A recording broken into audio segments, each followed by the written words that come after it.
8300 মিলি অ্যাম্পিয়ারের ব্যাটারি নিয়ে অনারের নতুন ফোন কিন্তু মার্কেটে চলে এসেছে।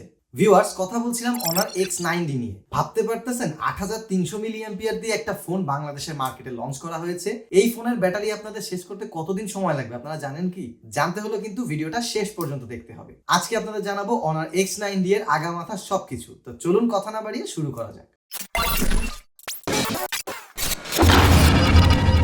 প্রথমেই কথা বলি ফোনটার বিল্ড নিয়ে। ফোনটা পেয়ে যাবেন দুইটা কালারে বা ডিজাইনে বলতে পারেন।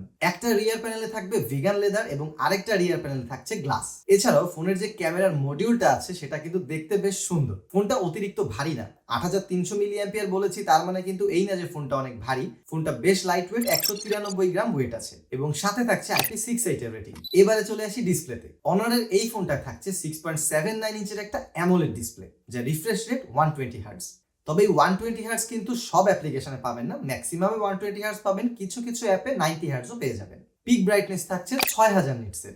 এবার যদি লুকের কথা বলি, ভাই ডিসপ্লেটা দেখতে মারাত্মক। চিন বেজেল গুলো বেশ ন্যারো, যার কারণে ফোনের লুকটা বেশ প্রিমিয়াম লাগে।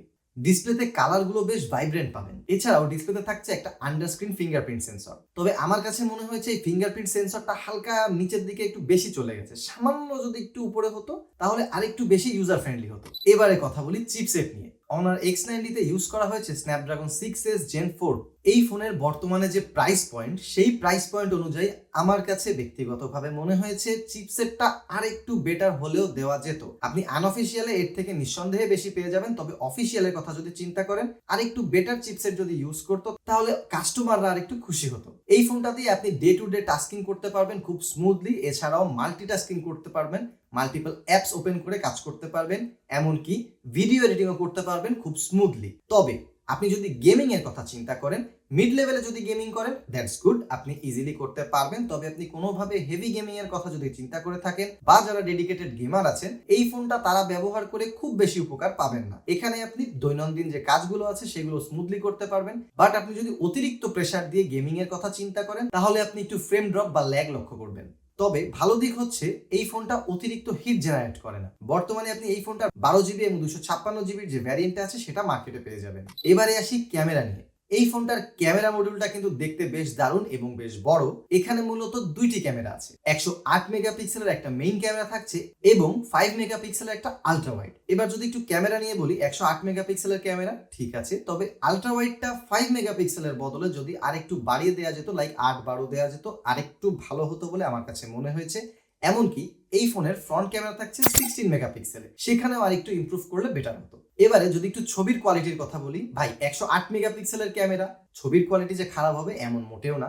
আপনি যদি প্রপার লাইটে ছবি তোলেন তাহলে বেশ শার্প এন্ড ডিটেইলড একটা ছবি পাবেন এবং কালারগুলো বেশ পপড আপ থাকবে, মানে ভাইব্রেন্ট একটা ছবি পাবেন। এবং লো লাইটে যদি ছবি তোলেন সেক্ষেত্রে আপনি ভালো ছবি পাবেন, তবে হালকা একটু কন্ট্রাস্টি করে তুলতে পারে।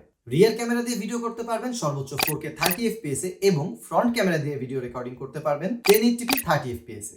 Last but not the least, battery. 8300 milliampere দিয়ে এটা হয়তো প্রথম ফোন যেটা বাংলাদেশের মার্কেটে লঞ্চ করা হয়েছে।